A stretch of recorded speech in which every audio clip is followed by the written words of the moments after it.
"There's no place for you here, and no food," my son-in-law snapped, placing a plastic plate with leftovers on the floor during our Thanksgiving dinner.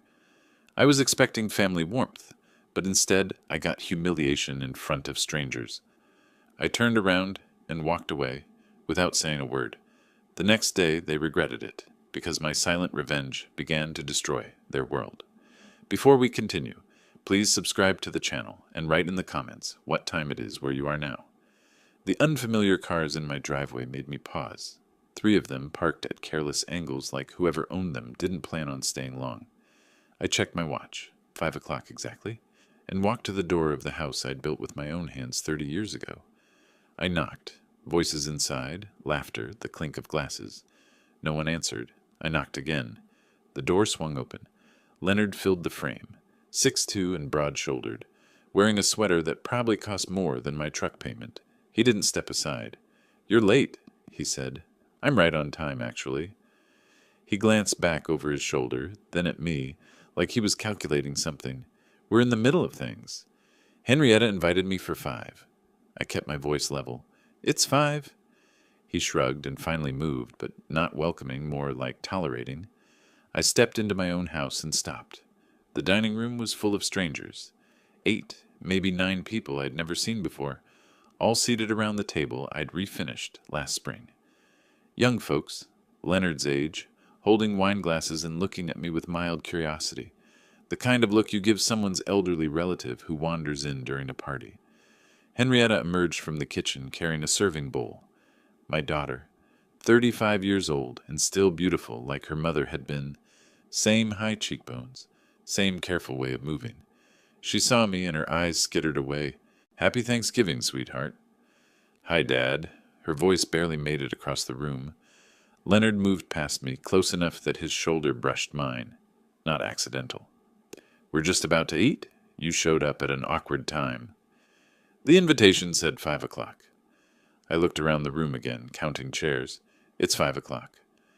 One of Leonard's friends, 30-ish guy with a beard, raised his wineglass slightly. Acknowledgement or mockery, I couldn't tell. A woman next to him whispered something and they both smiled. I scanned the table. Turkey at the center, sweet potatoes, green bean casserole, rolls. Every chair occupied, every place setting claimed. Where should I sit? The question hung there. Leonard tilted his head, making a show of surveying his own arrangement. "That's a good question." Someone laughed nervously. A woman in a red sweater said, "Maybe we can squeeze in another chair?" "No need." Leonard's voice carried that particular satisfaction of someone about to deliver a punchline. "I've got the perfect spot." He walked into the kitchen. I heard cabinets opening, something plastic scraping. Henrietta stood frozen by the table, still holding the serving bowl. Our eyes met for half a second before she looked down. Leonard returned carrying a plastic plate. The cheap kind, white with a flimsy rim, that you'd use for a child's picnic. He walked past the dining table, past all his friends watching with uncertain expressions, and set it on the floor near the entrance door. Right there on the hardwood I'd installed myself. Then he went back to the table and started scraping. Took the serving spoon from the turkey platter and dropped dried-out pieces onto the plastic plate. Added a scoop of congealed gravy, some stuffing that had been sitting too long. He moved methodically, like he'd planned this. He placed the plate back on the floor, straightened up, smiled. "Right here works for you." Nobody moved. The room had gone completely silent, except for someone's uncomfortable breathing. "What are you doing?" "Giving you exactly what you deserve." Leonard crossed his arms. "You always said you weren't picky." The bearded guy let out a short laugh, then caught himself. Leonard glanced at him. "Something funny about family taking care of family?" I looked at my daughter. She was staring at her own plate, hands gripping the serving bowl so tight her knuckles had gone pale. Her lips pressed together. She knew. She'd known this was coming, and she'd said nothing. That silence cut deeper than anything Leonard had done. I stood there looking at that plastic plate with its pile of scraps, positioned exactly where you'd put food for a dog. The house settled around me with familiar sounds, the furnace clicking on, the refrigerator humming in the kitchen. Sounds I'd heard for 3 decades. I'd built this table, paid for the food on it. I owned every brick in these walls. Old Alton would have apologized, would have laughed it off, made some joke about eating in the truck, anything to keep the peace. Old Alton would have carried that plastic plate outside and pretended his son-in-law wasn't a cruel man and his daughter wasn't a coward. But something in me had shifted. Something had gone hard and cold while I stood there watching Leonard's performance. I looked at Henrietta one more time. She still wouldn't meet my eyes. I turned and walked to the door. No shouting, no pleading, just one foot in front of the other, my shoulders straight, my head up. Behind me I heard chair legs scraping, someone clearing their throat. I opened the door and stepped out onto the porch. Before it closed completely, I heard laughter resume. Easy, relieved laughter, the party continuing. I stood there for a moment in the November cold, keys in my pocket, the keys to the house I was locked out of, the keys to the property I still owned. I got in my truck and didn't start it right away. Through the dining room window, I could see them all eating now, passing dishes, someone pouring more wine. Leonard leaned back in his chair at the head of the table, saying something that made everyone laugh. My hands found the steering wheel, gripped it. The house lights glowed warm against the darkening sky. I turned the key and drove away. But something stayed behind, something I'd carried too long, the weight of trying to keep peace.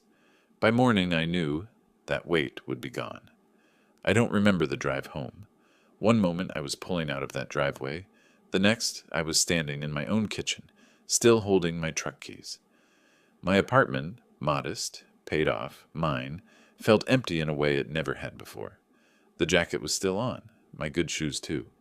I stood there staring at nothing. No, not nothing. I was staring at years of choices that had led to a plastic plate on the floor. On the counter sat a bag from the grocery store. The Thanksgiving meal I'd picked up that afternoon, roasted chicken, mashed potatoes, cranberry sauce, still sealed. I'd forgotten about it entirely. I left it there and moved to the kitchen table. Sat down, pulled out my laptop. The hours that followed had a strange clarity, like my vision had sharpened.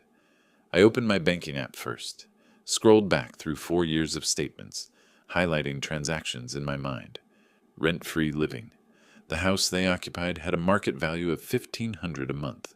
4 years, $72,000. The business investment. Leonard's tech startup that was going to revolutionize something or other. I'd written a check for $80,000. He'd signed a promissory note, official and notarized. That document was in my filing cabinet. Smaller loans, emergency help with credit card debt, car repairs, medical bills that their insurance supposedly didn't cover. I added it up, another $15,000, maybe more. The total sat in my mind like a stone, $175,000, minimum.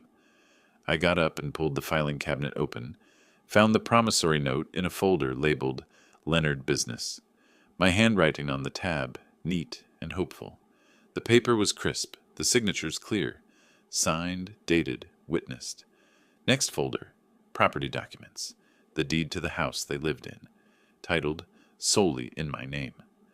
I'd bought it as a rental property 20 years ago, kept it maintained, planned to use the income for retirement. Then Sarah died, heart attack at 59, sudden and brutal. And Henrietta needed her father, or so I'd told myself. When Leonard's startup collapsed and they asked to move in temporarily, I'd said yes. Temporary became permanent. 4 years. I sat back down with the documents spread across the table.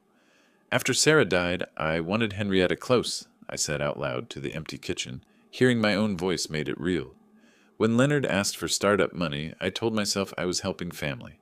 When they asked to move in, I said yes to temporary.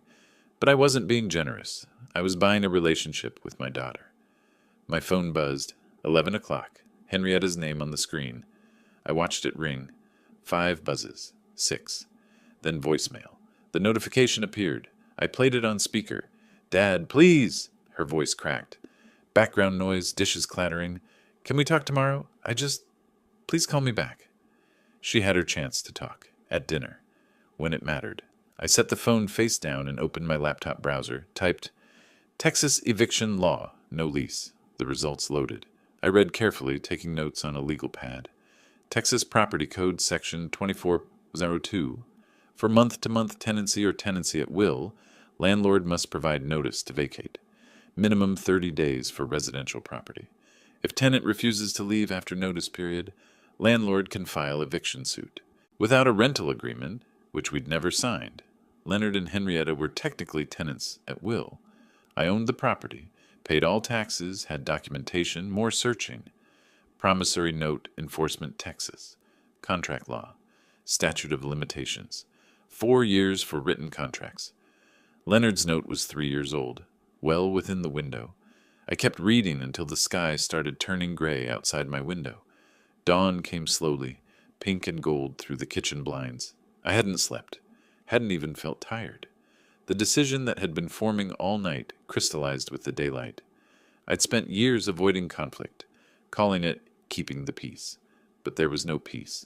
Just me, shrinking smaller and smaller until I could fit on a plastic plate on the floor. Leonard made a calculation. He thought I was too old, too soft, too desperate for family to fight back. He was wrong. I stood up, joints stiff, and walked to the bathroom. Showered, shaved, dressed in pressed khakis and a button-down shirt. Business clothes. The face in the mirror looked older than 63, but the eyes were different, harder. I made coffee, drank it standing at the counter. Then I took out my legal pad and wrote a list in neat handwriting. Marcus Wade, attorney, property documents. Promissory note, bank statements. Eviction notice requirements. Texas law. I looked up Marcus Wade's cell number. He handled real estate law for my construction business. Had for 15 years. Professional relationship, not friends. That was important. 6:15 in the morning, I called anyway. He answered on the third ring, voice thick with sleep. Alton? What's wrong? I need an emergency meeting. Today. This morning. Silence. Then, it's the day after Thanksgiving. I know what day it is. Something in my voice must have registered. 9 o'clock, my office. By 9 o'clock, I was sitting across from Marcus Wade's desk. He looked tired, but alert. Mid-50s, graying hair, reading glasses on a chain. He studied my face. Alton, you look like you haven't slept. What happened? I placed the documents on his desk. Property deed. Promissory note. Bank statements printed at home, highlighted. I need to evict my daughter and son-in-law from my property. Marcus went very still. I need you to walk me through this. No emotional appeals, I said. Just the legal process. How fast can it happen? He picked up the documents, read slowly, asked questions. I answered each one precisely. Yes, the property was solely in my name. Yes, they'd been living there 4 years. No, there was no lease agreement. No, they'd never paid rent. Yes, I'd been covering all property taxes, insurance, maintenance. The promissory note, Marcus said, tapping it. This is enforceable. Signed, notarized, dated. Have they made any payments? 0. He leaned back in his chair. Texas law is straightforward here. Notice to vacate. 30 days minimum for residential. If they refuse, we file for eviction in justice court. Usually takes another 3 to 4 weeks. And the loan? Separate civil matter. We'd file suit for breach of contract. But Alton, he removed his glasses. I have to ask, are you sure about this? This is your daughter. I met his eyes. Yesterday I went to Thanksgiving dinner at my own house. Leonard put food scraps in a plastic plate, on the floor. Henrietta watched and said nothing. Marcus stared at me for a long moment. Then he put his glasses back on. I'll draft the eviction notice today. We worked through the details. Marcus explained his approach. Formal eviction notice sent certified mail, plus a separate demand letter for the $80,000 loan repayment. Documentation of everything. Dates, amounts, communications. I want it all recorded, I said. Every dollar, every date. This will get ugly, Alton. It already is ugly. I'm just making it honest. An hour later, I signed the documents authorizing Marcus to proceed. He'd send the certified letters Monday. Today was Friday. The courts were closed. I stood to leave, then paused at his office door. What changed? Marcus asked. You've been helping them for years. I finally saw what they saw when they looked at me. Someone to use. Someone who'd accept anything to avoid being alone. And now? Now they'll learn what it costs to mistake patience for weakness. I walked out of his office building into bright Friday morning sun. Cold air, clear sky. My phone showed 5 missed calls from Henrietta, 3 voicemails I hadn't listened to. I opened a text message, typed carefully. You'll receive legal documents by Monday. Do not contact me until you've read them. I stood there on the sidewalk, thumb hovering over the send button. Once I pressed it, there would be no going back. The relationship I'd tried so hard to preserve would be gone, but maybe it had been gone for years and I'd just refused to see it. I pressed send. The weekend passed in silence. I worked. I didn't answer calls. I waited for Monday. Monday morning found me at my construction office, surrounded by project bids that needed review. The coffee grew cold in my mug while I stared at spreadsheets without seeing them. My phone sat face down on the desk, the same phone that had sent the warning text to Henrietta 3 days ago. Now it was her turn not to hear from me. The certified mail tracking app showed out for delivery at 8:15. I refreshed it every 10 minutes. 9:30, 9:45. Then, delivered. Signature obtained 9:47 a.m. I clicked the signature image. Leonard's scrawl, unmistakable. My phone buzzed. Text from Marcus. Delivered. Signed for 9:47 a.m. Leonard's signature. I imagined him opening the envelope. The official letterhead. Marcus Wade, attorney at law. The words, notice to vacate, in bold at the top. 30 days. That's all the law required I give them. 30 days to undo 4 years of taking advantage. 15 minutes later, my phone rang. Leonard's name on the screen. I let it ring 4 times before answering. Put it on speaker and continued reviewing a materials invoice. Yes? Is this some kind of joke? He was laughing, but the sound had edges. This eviction thing? It's a legal notice, not a joke. Come on, Alton. The laugh died.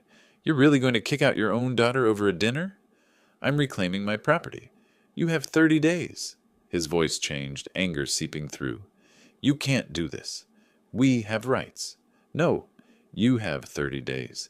Read the notice carefully. It explains everything. The call ended abruptly. He'd hung up on me. I set the phone down and returned to the invoice. He thought it was a bluff. He thought I'd fold. He was wrong. 2 hours later, Henrietta called. I almost didn't answer, but something made me pick up. Dad, please. Her voice was thick with crying. Please don't do this. You watched him put food on the floor for me. You said nothing. I didn't know what to do. Leonard gets so angry when... Then you have a bigger problem than where you'll live next month. That's not fair. You're punishing me for his behavior? I kept my voice level. I'm ending an arrangement that stopped working. You're adults. Find your own place. We can't afford it. You know Leonard's business hasn't recovered. Then he should have thought about that before humiliating me in front of strangers. She tried different angles. Reminded me of childhood moments. Said I was all she had left after her mother died. Asked how I could abandon family. Every word was designed to make me feel guilty. It might have worked a week ago. What about the money demand? Her voice cracked. $80,000? Where would we get that? Leonard signed a promissory note. It's a legal debt. You're destroying us. No, I'm no longer funding you. There's a difference. I'm your daughter. Yes, and you chose your husband over your father. Now live with that choice. I ended the call this time. Another power shift. I sat in the quiet office surrounded by the documents of my legitimate business, built over 30 years of honest work. I felt something crack inside me, not my resolve. Something else, the part that still hoped she'd choose differently. That afternoon, Marcus called. Leonard's lawyer contacted me. Guy named Simmons. Discount practice, handles everything from traffic tickets to divorces. What did he say? Asked if you'd be willing to negotiate. I said no. Asked if there were any procedural errors in the notice. I said no. Asked for 60 days instead of 30. And? I told him the law requires 30 days, not 60. We're not negotiating extensions. Marcus explained the rest. Simmons had argued that Alton had a moral obligation to family. Marcus shut it down. This was property law, not family therapy. Leonard had apparently become agitated, demanding his rights as a long-term occupant. What did you tell him about rights? That without a rental agreement or payment history, his clients have minimal rights under Texas law. He didn't like hearing it. After we hung up, I pulled up Leonard's social media on my laptop, scrolled through recent posts, expensive restaurant dinners 2 weeks ago, photos of a new watch, looked like a Tag Heuer, 1500 minimum, vacation pictures from Colorado dated October, can't afford rent, but can afford a weekend in Colorado. Everything I needed to know. That evening, Leonard called again. Different tone this time. The anger had been replaced by something that almost sounded like bargaining. I could hear Henrietta crying in the background. Alton, let's be reasonable. We can work something out. The time for working things out was before Thanksgiving. I'll apologize, okay? I'm sorry, it was stupid. Accepted. You still have 29 days to vacate. What about the money? I can't pay $80,000. Then I'll see you in court for the debt judgment. His voice took on a desperate edge. You'd really sue your own daughter. The note has your signature, not hers, but you're married, joint assets. Figure it out. Silence. Then his voice changed again, lower, threatening. You'll regret this, old man. You think you're so smart with your lawyer? 29 days. The clock is running. I hung up. Later that evening, I sat at my kitchen table, reviewing the documents Marcus had sent over, additional materials I had requested, payment history to the utilities, all in my name. Property tax records going back 20 years, every payment from my account, never Leonard's, insurance documentation, maintenance receipts. Every piece of paper reinforced my legal position. I picked up an old photograph from the box on the shelf. Henrietta's college graduation, her mother standing next to her, both of them smiling. Sarah had been so proud that day. I remembered the weight of the camera in my hands, remembered thinking we'd have years of moments like that. Was I wrong? The question came uninvited, unwelcome. No, I was finally right. After years of being used, I was finally right. My phone buzzed with a notification, social media alert. I glanced at the screen. Text from Marcus. Check this. He's going public. I opened the social media app and navigated to Leonard's profile. A new post, just minutes old. The text was loading. The post was long, angry, and every word was a lie. I read it twice, feeling my jaw tighten with each sentence. Then I called Marcus. We need to meet tomorrow, I said when he answered. He's declared war. The screen's glow illuminated my face in the darkening apartment. I read Leonard's post a third time, forcing myself to absorb every calculated word. The headline, My father-in-law is evicting his daughter into homelessness this Christmas. He'd crafted it carefully. Elderly man abandoning family. Daughter terrified. Winter eviction, cruel and heartless. Every phrase designed to paint me as a villain. What he didn't mention, Thanksgiving. The plastic plate. 4 years of rent-free living. The $80,000 loan he'd never repaid. What he did mention, my wife is devastated. Her elderly father. The winter cold. Nowhere to go. Photos attached. Henrietta looking distressed. The house exterior implying ownership. Them as a happy family at some restaurant. Carefully chosen truths arranged into a complete lie. One passage made my hands tighten on the phone. After years of helping maintain his property and caring for him after his wife's death, he's demanded we leave with only 30 days' notice. I've tried everything to reason with him, but he won't listen. Family should mean something, but not to everyone, I guess. The post already had 47 comments, mostly sympathetic, shared 12 times. Comments scrolled past. That's terrible. Sue him. What kind of father does this? Sending prayers for you both. 3 comments from people I knew, business contacts, neighbors. Every word was technically true, and every word was a complete lie. I called Marcus back immediately. How bad is this? For public perception? Pretty bad. For our legal case? Irrelevant. People I do business with are commenting, supporting him. Don't respond. Don't engage. That's what he wants. A public fight he can screenshot and use against you. So I just let him lie about me publicly? For now, yes. We respond in court, not on Facebook. Trust me on this, Alton. I barely slept. By sunrise, Leonard's post had 200 comments. At the construction office Tuesday morning, I tried to focus on work. My phone buzzed constantly. Texts from concerned friends, angry messages from strangers who'd seen the post, shared and reshared. An old friend. Alton, what's going on? Saw Leonard's post? Call me. A former client. Disappointed to hear how you're treating family. Unknown number. You should be ashamed. That's your daughter. My secretary knocked on the door around 10.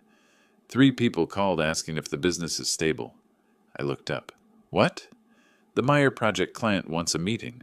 Said something about discussing contractor reliability. The whispers had started. If he'd do that to family? What about business commitments? Then Henrietta posted her own message. Shorter, but more emotional. Wounded daughter who didn't understand her father's cruelty. The key line, I never thought my own father would choose money over his only child. She'd attached a photo. Childhood picture of the 2 of us at a park, her maybe 7 years old, sitting on my shoulders, both of us laughing. I stared at that photo for a long time. More people took Leonard's side.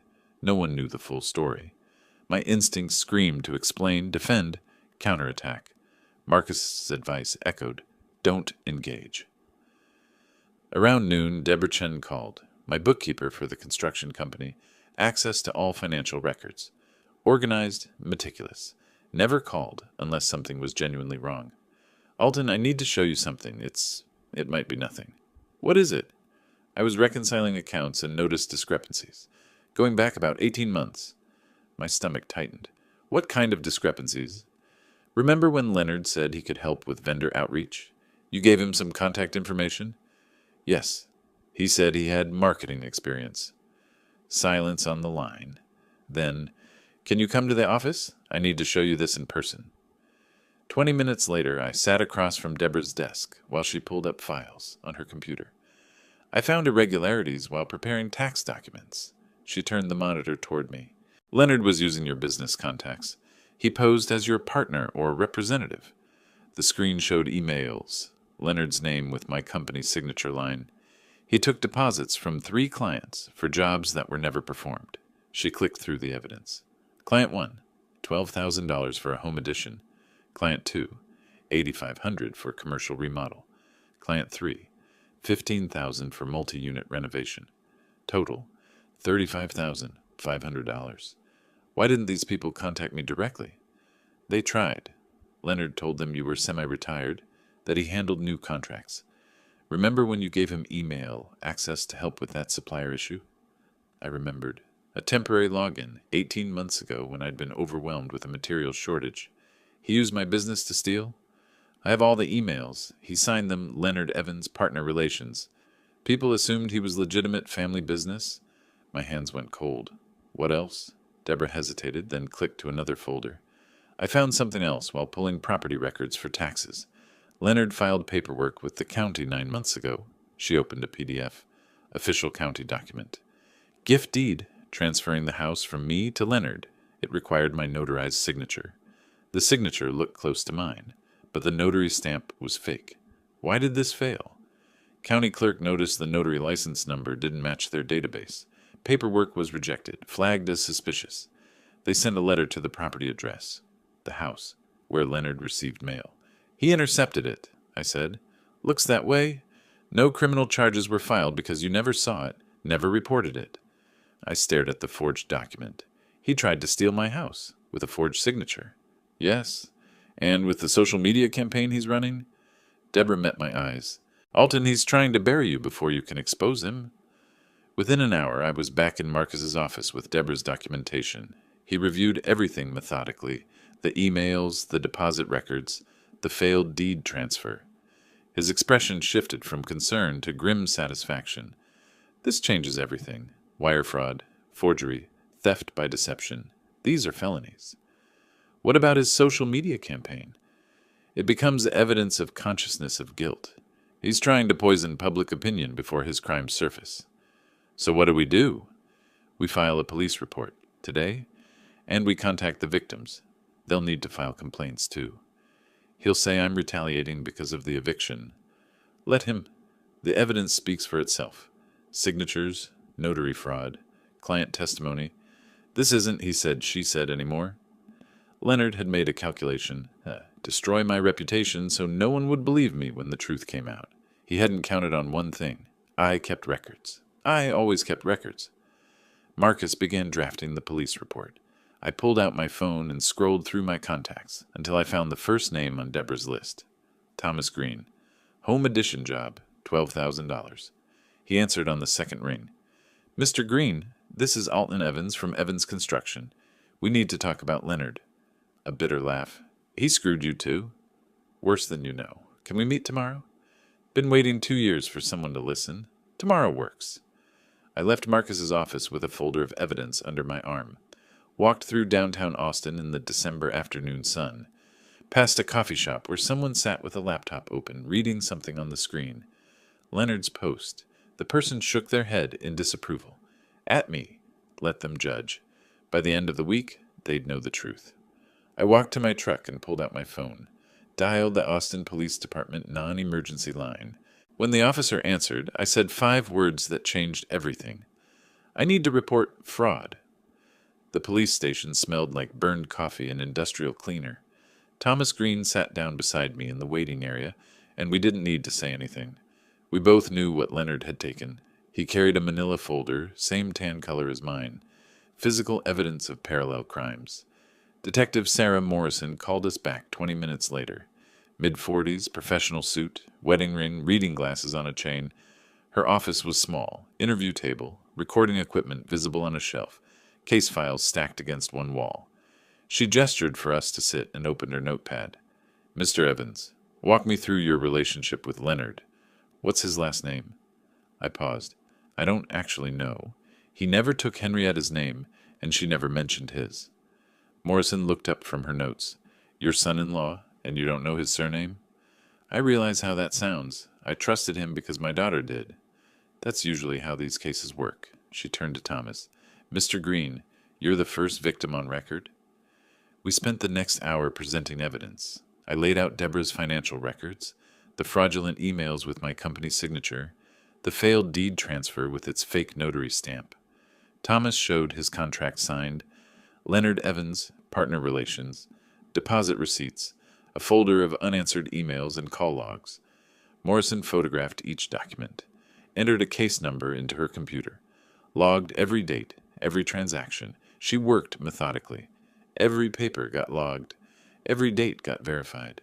Mr. Green, why didn't you report this 2 years ago? I tried. Was told it was a civil matter, sue in small claims court. $12,000 didn't seem worth the legal fees. Using someone else's business identity changes it. That's theft by deception. Morrison made notes. How many others are there? At least 2 more, I said. My bookkeeper found them. Morrison made calls while we waited. Speakerphone, professional courtesy so we could hear. Maria Castellano answered on the second ring. Yes, she remembered Leonard. Yes, she'd paid a deposit. $8,500 for a commercial remodel. No, the work was never done. She'd filed a complaint 3 years ago. Nothing came of it. James Wu had a similar story. $15,000 for a multi-unit renovation. Promises, then silence. Another dismissed complaint. That's a pattern, Morrison said after the third call. He specifically targeted older clients. Used your reputation as cover. The realization settled over me like cold water. He didn't just steal money. He stole my name, my reputation. 30 years of honest work, and he wore it like a mask. By early afternoon, Detective Morrison had enough for an interview request. I was back at my construction office, trying to focus on a supplier invoice, when Marcus called. Morrison contacted Leonard. Voluntary interview scheduled for tomorrow morning at 10. Will they arrest him? Not immediately. They'll interview, see if he admits anything, offers explanation. He'll lie. Probably. But they have documents. Physical evidence. His lies will just dig deeper. That evening, Henrietta called. Her voice was shaking. Dad, the police called Leonard. They want to interview him about fraud. I know. I filed the report. Stunned silence. Then, you went to the police? 3 people lost over $35,000 because Leonard used my company name to steal from them. That's not possible. Leonard wouldn't. I have emails, bank records, their testimony. It's not up for debate. You're trying to put him in jail. No, I'm reporting crimes. The legal system will decide the rest. She didn't hang up immediately. Long silence. I could hear Leonard shouting in the background, words I couldn't make out. Dad, how many people? First time she'd asked for facts instead of making accusations. At least 4, maybe more. She ended the call without another word. The interview lasted 3 hours. Marcus called me when it was over. I'd been at my office all morning trying to work, checking my phone every 5 minutes. Leonard arrived with Simmons. Initial strategy was deny everything, claim the documents are fabricated. And? Morrison presented emails with timestamps, IP addresses matching his devices. He shifted to calling it marketing help, said there was a misunderstanding about authority. I closed the project file on my desk. What about the forged deed? Claimed he found it like that. Said he was asking questions about property transfer. Didn't know the signature was fake. Marcus's voice carried barely concealed satisfaction. Morrison said he was sweating through his shirt by the end. Did he admit anything? Not directly, but his attorney looked sick. Simmons knows Leonard's lying, and he knows Morrison knows. What happens now? She's referring it to the DA's office. Probably takes a few weeks for a charging decision. But Alton? This is serious now. Wire fraud, forgery, these are felonies. Later that day, Deborah called again. Found another one. Contractor named Steve Paulson. Leonard approached him claiming to be your nephew. Needed equipment rental. $6,000 worth of tools that were never returned. How many more are there? I don't know yet. I'm finding threads everywhere. Every contact list Leonard ever had access to, I'm cross-referencing. Keep looking. I want every victim to get justice. Alton, how did you not see this? The question I'd been asking myself for days. I trusted family. He counted on that. Late that evening, my doorbell rang. I wasn't expecting anyone. Henrietta stood outside, alone. First time I'd seen her without Leonard in months. She looked exhausted, eyes red from crying. She didn't ask to come in, just stood in the doorway. Is it true? All of it? Yes. Leonard said you're lying, making it up to justify evicting us. I walked to my kitchen table and picked up the folder Morrison had given me. Copies of everything. Police reports, victim statements, bank records. I held it out to her. Read them yourself. She stared at the folder, but didn't take it. I can't. If I look, I have to. I have to see. You already see. That's why you're here. She stood there, arms wrapped around herself against the December cold. The porch light cast shadows across her face. He's your husband. I understand loyalty. But loyalty to a lie isn't love, sweetheart. It's just fear. She left without taking the folder, but she came alone. First independent action in years. The next day, Marcus received court scheduling. Eviction hearing set for mid-March, approximately 10 weeks out. Leonard would have to respond to the fraud investigation. Criminal charges decision estimated at 4 to 6 weeks. Leonard's attorney filed a motion to delay the eviction, claimed undue hardship and retaliatory eviction. The motion included copies of Leonard's social media posts as evidence of my intent to harm rather than reclaim property. Judge denied it within 48 hours. The facts didn't support a retaliation claim. Through business contacts, I heard Leonard was trying to borrow $80,000, approaching former friends, distant relatives, even casual acquaintances. Each refusal tightened the noose. He was drowning, and every hand he reached for pulled away. February arrived, cold and gray. I marked the March court date on my kitchen calendar with a red pen. The phone rang while I was making coffee. Marcus, district attorney, filed formal charges. Wire fraud, forgery, theft by deception. When does he get arraigned? Next week. But here's the interesting part. The eviction hearing got moved up. Judge consolidated it with the criminal preliminary hearing. What does that mean? It means Leonard faces everything at once. The house, the money, the crimes. I looked at the calendar, counted forward. 3 weeks until court. My phone buzzed with a text. Henrietta, can we talk? Without Leonard. I stared at those 4 words for a long time. My daughter, asking to talk without her husband. I typed 1 word back. Tomorrow. Then I sat in the quiet apartment and wondered if I'd just won or if everyone had lost. The answer, I knew, would come in that courtroom. 3 weeks. The calendar seemed to mock me with how slowly time moves when you're waiting for justice.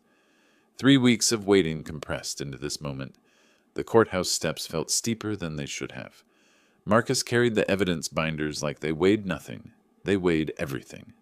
Leonard and his attorney stood across the plaza. Leonard stared at me with barely contained hostility. No more pretense of the wounded family man, at least not when we were alone. Inside, the hallway smelled like floor polish and old wood, sterile fluorescent lighting, wooden benches, the distant echo of proceedings from other courtrooms. Leonard and Simmons took seats on one side. Marcus and I sat opposite. Henrietta arrived last, alone. She walked down the center of the hallway and sat on a bench between both sides. Physical metaphor for her torn loyalty. Leonard gestured for her to join him. She didn't move. He greeted people passing by with a sad smile. Whispered to Simmons loud enough for others to hear, "I just want my family back." When he touched Henrietta's shoulder, she flinched. Subtle, but I saw it. The bailiff appeared in the doorway. Evans versus Leonard and Evans, the formal naming of conflict. We filed into the courtroom. Modern, small, judge's bench elevated. The gallery was nearly empty. Thomas Green sat in the back row, supporting me. One young man I didn't recognize sat behind Leonard's table. As we entered, Leonard leaned close to Henrietta. "Remember what we talked about?" Her voice barely carried 3 feet. "I remember everything." He missed the double meaning. I didn't. Judge Catherine Rhodes took the bench without ceremony, reviewed the file while we settled. No preamble. "This is an eviction proceeding consolidated with preliminary matters related to pending criminal charges. Mr. Wade, you're representing the property owner?" Marcus stood.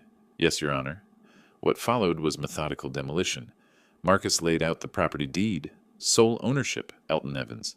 Tax records showing every payment from my account. Utility bills in my name, my payment. No rental agreement, no payment history from the occupants. He presented it like building blocks, each document supporting the next. No emotion, just facts. 4 years of free occupancy with a calculated value of $72,000. Additionally, an unpaid promissory note for $80,000. The occupants have no legal right to remain. Judge Rhodes turned to Simmons. "Do you dispute these facts?" "Your Honor, we argue this eviction is retaliatory in nature." "Based on what? The criminal investigation your client is facing?" "Based on a family disagreement that escalated. A disagreement doesn't create tenant rights where none exist. Do you have documents showing your clients paid rent or have ownership interest?" Simmons called Leonard to testify. Leonard's strategy became clear immediately. Frame himself as devoted son-in-law helping after his wife's death. He claimed he'd maintained the property, paid for improvements, cared for Alton during his grief. His voice trembled with practiced emotion. "Mr. Leonard, why do you believe Mr. Evans is evicting you?" "I think he's lonely, angry, taking it out on us because he can't accept his wife is gone." Marcus objected. "Relevance, Your Honor." "Mr. Evans's emotional state doesn't change property law." Sustained. "Mr. Leonard, do you have any documents showing you paid rent or have ownership interest?" It was understood. Family doesn't need paperwork. Family might not. Law does. Marcus introduced the fraud evidence, technically not part of the eviction case, but the judge had allowed it, as character and credibility evidence. The forged deed attempt, the fraudulent business emails, victim statements. Leonard's performance cracked. "Mr. Leonard, did you attempt to transfer property ownership using forged documents?" The criminal case is separate. I don't have to answer. "Did you represent yourself as partner of Evans Construction to obtain client deposits?" Simmons stood. "Objection, Fifth Amendment rights." "He can refuse to answer," Judge Rhodes said, "but this is a civil proceeding. I can draw inferences." Leonard sat silent, sweating. No further questions. Judge Rhodes called a 15-minute recess. In the hallway, Leonard cornered Henrietta near the water fountain. "You need to testify. Tell her how your father abandoned us." "I don't think I can do that." "What?" "I saw the emails, Leonard. Dad showed me. You used his company to steal." He grabbed her arm. "Those were business decisions he doesn't understand." She pulled away. "You forged his signature on our house. To protect us. To secure our future. By stealing from him?" His voice rose. People in the hallway turned to watch. "You're as pathetic as he is. I should have left you years ago." The mask had fallen completely. Henrietta's face showed shock, hurt, but also something new. Clarity. Leonard saw he'd lost control. tried to soften. Baby, I'm sorry. I'm stressed. You know I didn't mean... Yes, you did. You meant every word. She walked away from him, sat on a bench alone, covered her face with her hands. First time Leonard's true self had shown in front of witnesses. Court reconvened. The young man who'd been sitting behind Leonard was gone. Leonard sat alone now. Henrietta remained in the gallery, not at his table. Judge Rhodes had made her decision. This case is straightforward. Mr. Evans owns the property outright. The occupants have no lease, have paid no rent, and have no legal basis to remain. The evidence of attempted fraud and the pending criminal charges speak to credibility and good faith, or lack thereof. The eviction is granted. Occupants must vacate within 14 days. Regarding the promissory note, that's a separate civil matter. Mr. Evans may pursue collection through appropriate channels. Leonard stood. Your Honor, please, we have nowhere to go. 14 days is more than adequate to find alternative housing. Next case. The gavel fell. A single sharp sound. Leonard stood frozen. Simmons gathered his papers quickly, avoiding eye contact with his client. Marcus shook my hand professionally. Outside, Henrietta sat on a bench in the March sun. Leonard stormed past both of us without looking back. I sat down beside my daughter. We didn't speak for a moment. You won. The court ruled fairly. That's not the same thing. The things he said to me in there. I heard. You were right about all of it. I didn't want to be right. I wanted to be wrong. She stood uncertain, lost. Where are you staying? I asked. I don't know yet. Not with him. I pulled out a business card, wrote an address on the back. This is a short-term rental property I own. It's empty.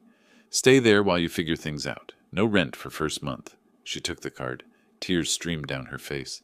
She looked at the card, then at me, and I saw my daughter again for the first time in years. Not Leonard's wife. Not someone's possession. Just Henrietta. Thank you, she whispered. I nodded and walked to my truck. Marcus waited by his car, phone already out. The DA wants to talk, he said. Leonard's attorney is asking about a plea deal. This is moving fast now.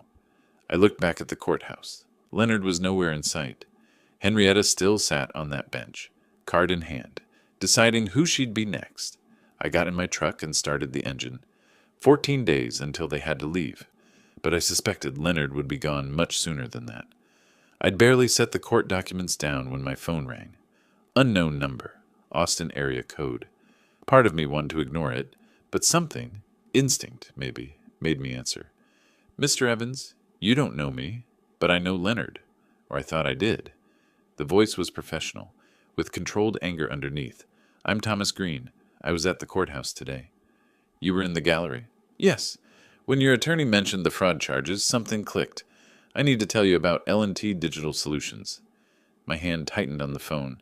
That was Leonard's startup, the one I invested $80,000 in. That's what he told you. But there were two investors, you and me. He took $35,000 from me for equipment and software. Never saw a dollar back. The pieces connected. When? 2 years ago. He approached me with this revolutionary app idea. Showed projections, market research. All fabricated, I realize now.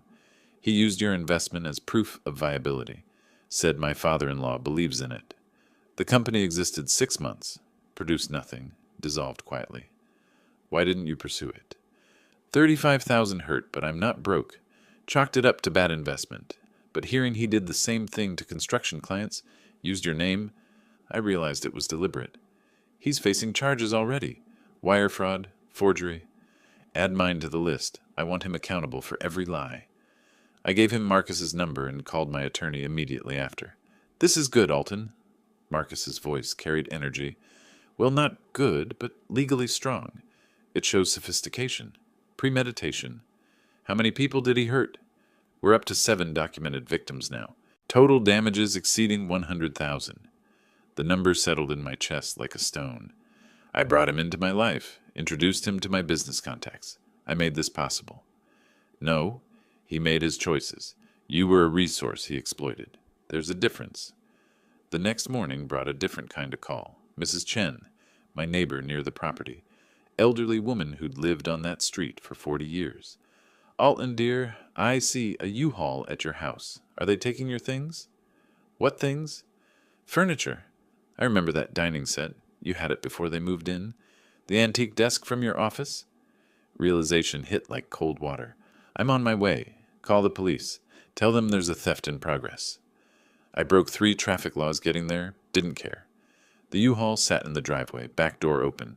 Leonard directed 2 men loading furniture. My furniture. The dining set that had belonged to my parents. The desk I'd refinished myself. Tools from the garage. Lawn equipment. He was selling my property to raise money. I blocked the driveway with my truck. Leonard saw me. His face shifted from panic to defiance. The moving helpers stopped working, sensing trouble. That's my property. Put it back. It's in my house, my possession. Your house? You have 13 days left. That furniture predates you by 20 years. Prove it. Photos. Receipts. My parents' estate documents. Want to add theft to your charges? One of the movers looked at Leonard. Man, you said this was your stuff. It is. He's lying. Deputy Hayes arrived, same officer who'd handled the eviction documentation. He took statements while I pulled up photos on my phone. Same furniture visible in dated family pictures. Christmas photos from before Sarah died. Images time-stamped years before Leonard entered our lives. Mrs. Chen provided witness testimony.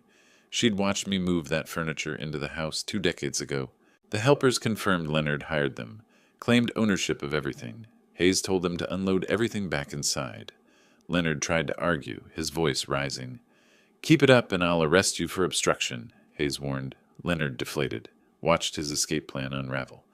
Mr. Leonard, I'm documenting this incident. The DA will be notified. You attempted to steal and sell property that isn't yours. Leonard turned to me, vicious. You've destroyed my life. For what? Your precious house? You destroyed your own life. I just stopped letting you destroy mine.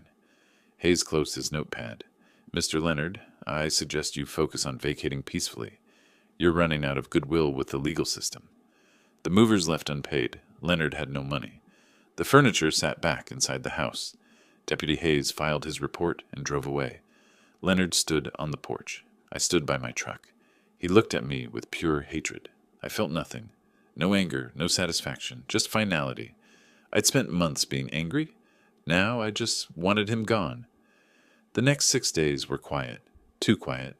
I hired a locksmith to change the locks on moving day, arranged for a sheriff escort on eviction day. Marcus reported that Leonard's attorney was negotiating a plea deal, facing 3 to 5 years probation minimum, restitution to all victims. Henrietta texted me, staying with her friend Sarah needed time. Didn't ask about Leonard. I respected her space. My daughter was learning to stand alone. I wouldn't interrupt that. On the 14th day, I arrived at the house at dawn. Deputy Hayes was already there. By chance, same officer again. The house looked abandoned. Windows dark. No car in the driveway. Leonard had left during the night. No forwarding address. We entered together, documenting the condition. The house was ransacked. Holes punched in walls. Carpet stained with what looked like oil. Kitchen cabinets pulled off hinges. Deliberate destruction. Leonard's final revenge. But he was gone. In the master bedroom, I found a single piece of paper on the floor. Handwritten note. You chose him. You'll regret it. I'll be back when you realize your mistake. Addressed to Henrietta. Threat and promise combined. I photographed it. Texted a copy to Marcus. I stood in the empty, damaged house, calculating repair costs. Several $1,000s. Leonard did this knowing he'd never pay for it. Small price for freedom, I thought. My phone rang. Henrietta calling. First call in 2 weeks. I stood in the ruined kitchen and answered. Her voice was small, uncertain. Dad, can we meet? I need to talk to you about something. In the background, I heard it. Leonard's voice, distant but unmistakable. She was with him. My stomach dropped. Where are you? The line went silent for 3 seconds that felt like hours. A coffee shop, neutral ground. He showed up and... Dad, I don't know what to do. I grabbed my keys, already moving toward the door. Text me the address. I'm coming now. Don't leave with him. Promise me.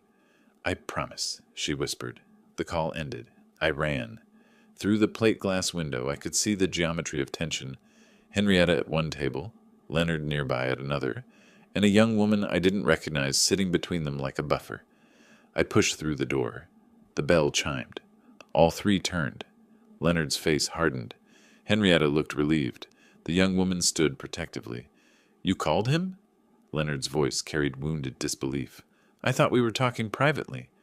I told you I was calling my father. This is between us, our marriage. I looked at Henrietta. Are you okay? Yes. Sarah's been here the whole time. The young woman, Sarah, nodded. He showed up 20 minutes ago, asked to talk. Henry said only in public with me present. Leonard turned to me.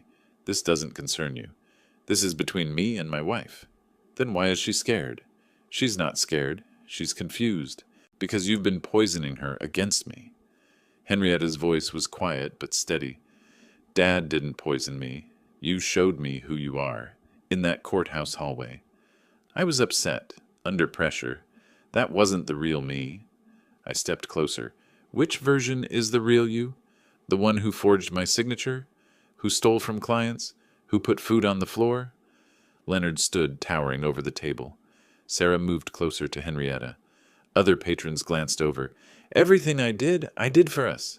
For our future. You stole, you lied, you hurt people. I made mistakes, but Henrietta knows I love her. That's what matters. Henrietta stood now, facing him directly. Do you love me? Of course I do. How can you even ask? You called me pathetic. In front of strangers. You said you should have left me years ago. I was angry. I didn't mean... Yes, you did. You meant it. Her voice was stronger now, steadier. I watched my daughter find her spine in real time. I've been thinking about that moment. What you said. How you looked at me. Leonard softened his tone, manipulative sweetness oozing through. Baby, please. I was wrong. Let me make it right. You can't. Because you weren't wrong about one thing. You should have left me years ago. Because you never loved me. You loved what I gave you access to. That's not true. My father's house, his money, his business connections. That's what you married. Henrietta, listen to yourself. He's manipulating you. No, you're manipulating me. Or trying to. But I see it now. I stood back, didn't intervene, didn't add commentary. This was her moment, her fight. I'd spent months fighting for her. Now I needed to let her fight for herself. Leonard switched tactics. Vulnerability. Tears forming in his eyes. I have nothing. Nowhere to go. You're all I have. He reached for her hand. She pulled away. You have nothing because you stole from people. Because you lied. Those are your choices. Our choices. We were in this together. No. I was your shield. You hid behind we and us while you did whatever you wanted. His voice cracked. Fine. You want me to beg? I'm begging. Give me another chance. I gave you thousands of chances. Every time you were cruel. Every time you lied. Every time you made me feel small. I gave you another chance. Sarah touched Henrietta's arm gently. Henri, we can leave now. Yes, we can. As Henrietta gathered her jacket, Leonard's face transformed. The vulnerability vanished. Cold rage replaced it. He grabbed her wrist as she passed. I moved forward. Sarah pulled out her phone. You walk away. You'll regret it. His voice was low, menacing. Henrietta pulled free. Is that a threat? It's a reality. You think you can make it without me? You're weak. You've always been weak. Maybe I was, but I'm learning. He turned to me. This is your fault. You destroyed our family. There was no family. There was a hostage situation. The barista approached. Is there a problem here? Sarah held up her phone. I've been recording since he grabbed her. Leonard saw the phone, realized the situation, backed away. You'll all regret this, he muttered. He walked out, didn't look back. Through the window, I watched him get into a beaten car and drive away. Henrietta sank into her chair, shaking. Sarah sat beside her, supportive hand on her shoulder. I remained standing, giving them space. We sat there for 20 minutes before anyone spoke. Sarah excused herself, gave us privacy, left Henrietta and me alone at the table. I'm sorry, Dad. For what? For not seeing it, for not believing you, for Thanksgiving. You were in a difficult position. I chose him. Over you. When I should have... I interrupted gently. You chose what felt safe. Loyalty, commitment, those aren't bad things. Even to the wrong person. Sometimes we can't see they're wrong until we're ready. I couldn't force you to see it. She cried, real tears, not performance. I was afraid of being alone. After Mom died and then marrying Leonard, I forgot how to be just me. I couldn't watch him destroy you, even if stopping him looked like cruelty. Did you hate me when I defended him? No, I was frustrated, angry, but not at you, at the situation, at him for manipulating you. I was so stupid. You were hopeful. That's different. Hope isn't stupidity. What do I do now? Whatever you need. Divorce, rebuild, figure out who Henrietta is without anyone else defining her. She pulled out her phone, started searching divorce attorney websites. Can Marcus recommend someone? I want to do this right. Legally. Cleanly. I nodded approval. She removed her wedding ring, placed it on the table between us, stared at it for a long moment. Then she slid it across to me. Can you hold this? I don't want it, but I'm not ready to throw it away. I pocketed the ring without comment. We stood to leave together. We walked out of the coffee shop into late afternoon sun. Sarah waited by her car, gave Henrietta a reassuring nod. As I unlocked my truck, Henrietta paused. Dad? Can I come over for dinner sometime? Just us? I felt something loosen in my chest, something that had been tight for years. Any time. You're always welcome. She smiled. Fragile but real. My phone buzzed. Text from Marcus. DA offered Leonard a plea deal. 3 years probation, full restitution to all victims. Guilty plea to felony fraud. He has 48 hours to decide. If he refuses, they're going to trial. I showed Henrietta the message. She read it, then looked at me with clear eyes. Good, she said. Just that. Good. We got in our separate vehicles and drove away. I watched her car in my rearview mirror until she turned toward Sarah's apartment. The girl who'd watched her husband humiliate me on Thanksgiving was gone. The woman who'd stood up to him in that coffee shop, that was my daughter. Finally. 6 weeks had passed since Leonard rejected the plea deal. 6 weeks of depositions, testimony, and waiting. When Marcus called that Tuesday morning, I knew before I answered. The coffee pot was brewing, normal routine continuing through upheaval. Guilty. All 3 counts. The jury wasn't out long. I set down my mug. How did he react? Stood there like a statue. His attorney looked relieved it was over. What happens now? Pre-sentencing investigation. Judge Rhodes will consider victim impact statements, restitution amounts, criminal history. Sentencing in 2 weeks. What's the likely outcome? 3 to 5 years probation, full restitution to all victims. That's about $115,000 total. Felony conviction on his record permanently. I felt no triumph, just finality. I'd wanted accountability, not destruction. But Leonard had chosen his path at every turn. Marcus was coordinating with the other victims. Thomas Green, Maria Castellano, James Wu, and the others would receive restitution through a payment plan. The DA's office required Leonard to pay in installments over his probation period. If he failed, probation would be violated. Possible jail time. Thomas called that afternoon. I heard. Guilty verdict. Yes. Marcus says restitution is part of the sentence. I don't care about the money anymore. I care that he can't do this to anyone else. Felony record will follow him. Every job application, background check. Good. Maybe that'll teach him consequences exist. Later that day, Henrietta called. Her voice was subdued.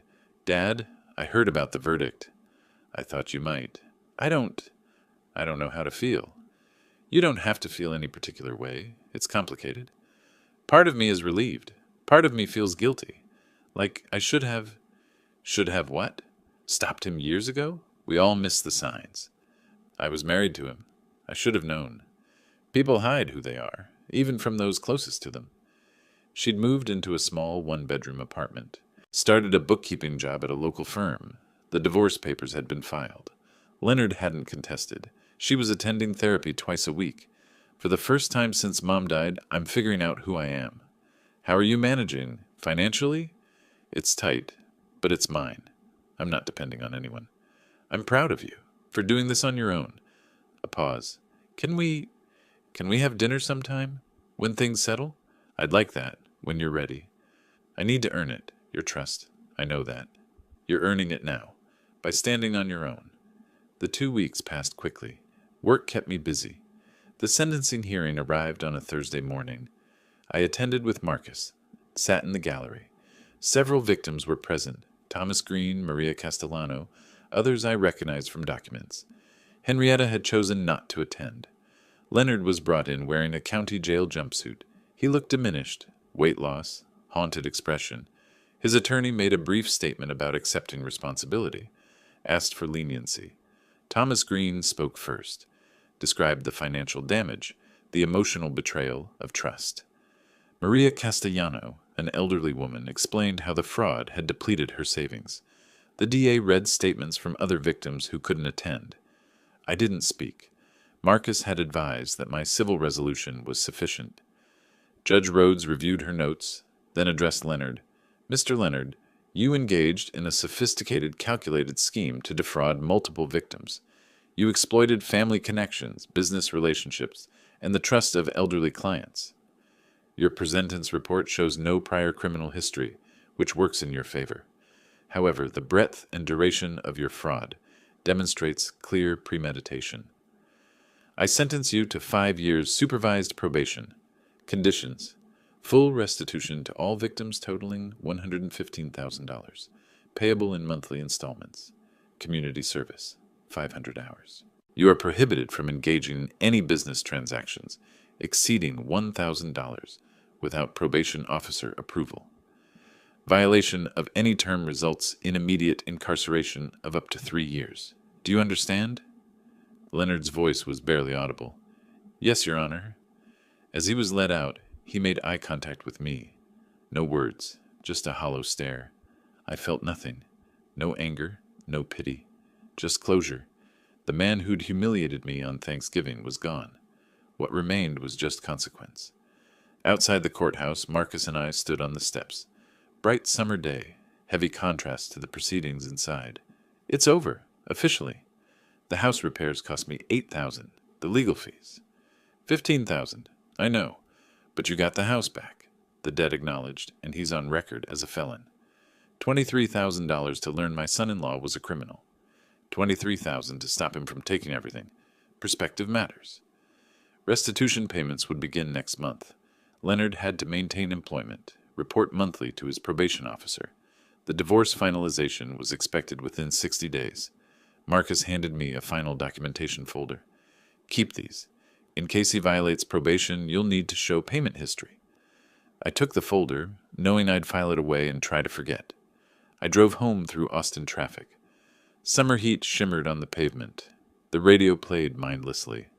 I turned it off, preferred silence. 7 months ago, I'd walked out of my own house with food scraps on a plastic plate on the floor. Today, a judge had declared Leonard a felon. Between those 2 moments lay months of anger, legal battles, and family destruction. Was it worth it? The question haunted me. My phone buzzed at a red light. Text from Henrietta. I know today was sentencing. Are you okay? I stared at the message, then typed, Yes. Are you? Her reply came quickly. Getting there. Can we talk this weekend? I typed, Sunday dinner. My place. I'll cook. Her response. A simple heart emoji. Tentative reconnection. I arrived home and parked in the driveway. Looked at the house. Repairs completed. Lawn maintained. Property mine again. Pulled out my keys and walked to the door. I unlocked it and stepped inside. The house was quiet. Empty, but mine. I set down my keys, loosened my tie, walked to the kitchen. The coffee maker sat on the counter, ready for tomorrow's routine. Through the window, I could see my neighbor, Brian, working in his garden. Normal life. Continuing? I pulled out my phone and opened a new document. Typed a title. When Family Becomes a Threat. How I Protected My Life. If my story could help one other person recognize the warning signs, maybe the pain had purpose. I started writing. The words came easier than I expected, maybe because I'd lived every one of them. Outside, the summer sun was setting. Inside, I was finally home. The August heat hadn't broken yet, but at 6:30 in the morning, the air was still bearable. I stood on my front porch, the same porch where I'd stood last Thanksgiving, locked out of my own life, and felt the difference. 9 months. That's how long it took to reclaim my life. Leonard was serving probation, making his restitution payments. Marcus sent quarterly updates. Henrietta was living independently, working, healing slowly. The house had been repaired. My business was stable. Deborah still managed the books diligently. The financial cost, $23,000 in legal fees and repairs. But the $80,000 promissory note was being repaid monthly. Perspective mattered. Brian appeared in his adjacent garden, noticed me with my coffee. "Morning, Alden. Nice to see you looking relaxed." "Feels strange, being relaxed. I remember last fall, you looked like you were carrying the world. What changed?" I put it down, realized I didn't have to carry other people's choices. "Your daughter, she doing okay?" "Better. We had dinner last week. She's finding her way. Takes strength to do what you did, setting boundaries with family. Didn't feel like strength at the time, felt like survival." My phone buzzed. Message from Henrietta. Photo attachment, her at a desk with an Employee of the Month certificate. Brief text, small victories. "Dinner this Sunday?" I studied the photo. My daughter smiling, genuine happiness. No strain. I typed, "Proud of you. Sunday works. My place or restaurant?" Her reply, "Your place. I'll bring dessert. Real dessert, not store-bought. Looking forward to it." We'd had dinner 6 times in 3 months. Still careful with each other. Still rebuilding. She never asked about Leonard. I never mentioned him. That chapter was closed for both of us. Sometimes I saw glimpses of the daughter I'd known before. Quick wit, genuine laugh. Other times I saw someone new. Someone stronger. An hour later, Marcus called. "Just wanted to update you. Leonard's made 3 restitution payments. On time." "That's good. Divorce finalized last week. Henrietta got the paperwork." She mentioned it. Seemed relieved more than anything. "All civil matters resolved. Unless he violates probation, you're done with courts." "Thank you, Marcus, for everything. You made it easy. You had documentation, patience, and you never let emotion override strategy. Didn't always feel strategic. The best strategies rarely do." After Marcus hung up, I returned to my laptop. I'd been writing a detailed account of my experience, not for revenge or public shaming, but as a warning and guide. The document title read, "When Family Becomes a Threat, Recognizing Financial Abuse and Protecting Your Assets."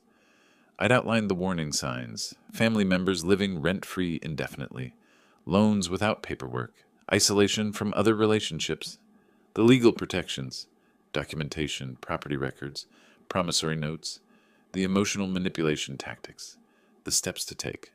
I wasn't writing this for me. I was writing it for the 70-year-old man somewhere who felt trapped, for the elderly woman whose children were waiting for her to die so they could inherit, for anyone who thinks family means accepting abuse. I paused, looking at a framed photo on my desk. Young Henrietta, maybe 5 years old, sitting on my shoulders at a park, both of us laughing. The same photo I'd looked at during the darkest moments. That little girl still existed somewhere in my memory. But she wasn't coming back. The woman Henrietta had become, flawed, damaged, healing, was real. And I could love her without letting her destroy me. That was the lesson. Love doesn't require self-destruction. The afternoon sun baked the porch boards. I moved to the shade, coffee long cold. Reviewed what I'd written, saved the document. Considered sharing it online with elder support groups, with attorneys who handle these cases. People had asked me, was it worth it? Destroying your relationship with your daughter over a house? They didn't understand. I hadn't destroyed anything. I'd stopped participating in my own destruction. The relationship that existed before, built on me giving, her taking, Leonard manipulating, that needed to die.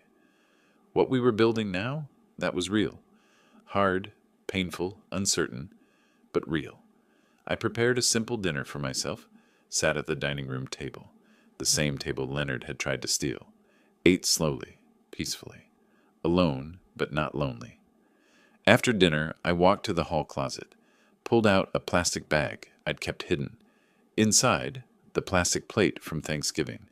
I'd kept it as a reminder, but I didn't need it anymore. I took it to the outside trash bin, dropped it in without ceremony. The sound it made hitting the bottom was ordinary, just trash. That's all it had ever been. I returned to the porch as the sun set. The neighborhood settled into evening, kids playing, dogs barking. Normal summer sounds. My phone showed an unread message from Henrietta. Photo of ingredients for Sunday's dessert. I smiled. Texted back a thumbs up. I'd spent 9 months fighting for justice. What I'd found was something different. Not revenge, not even victory. Just freedom. Freedom from manipulation, from false obligations, from the weight of other people's choices. Brian waved from across the fence. Poker night Thursday. You in? I nodded. I'm in. Life continuing. Normal, unremarkable, mine. I stayed on that porch until the streetlights came on, watching my neighborhood exist around me. Somewhere across Austin, Leonard was living whatever life his choices had built, and it had nothing to do with me. Somewhere closer, Henrietta was probably making her dessert, practicing recipes, building competence in small ways. Sunday, we'd sit at my table and talk carefully, honestly, about anything except the past. The document on my laptop waited to be finished. The house around me stood solid, mine again, and I stood there too, on my own porch, drinking cold coffee and watching the world turn. Free. Finally, completely free. Tomorrow, I'd finish the document. Tomorrow, I'd call Marcus about estate planning, real planning this time, with protections in place. Tomorrow, I'd check the restitution payment status, just to confirm. But tonight, I'd just stand here and breathe. That was victory enough. If you like this story, please like this video, subscribe to the channel, and share your impressions of this story in the comments. To listen to the next story, click on the box on the left. Thank you for watching.